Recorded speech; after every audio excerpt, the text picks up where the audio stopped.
Solar update. Full na ang battery.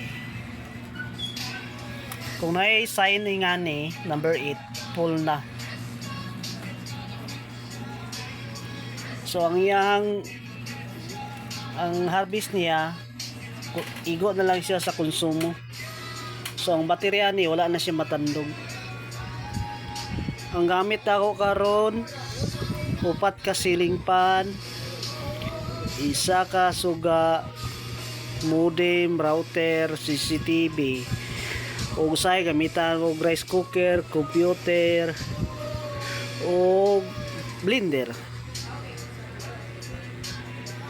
So 24/7 ni siyang sit up, dili gini siya namo palungon. So mao ni ang battery, nabutang po ko direct battery yang voltage. So full naman ni. Ang among kwarto ani nag-andar gyapon ng ceiling fan og suga, bisan og walay mo gamit amo gyapon andaron kay sayang kay ang harvest.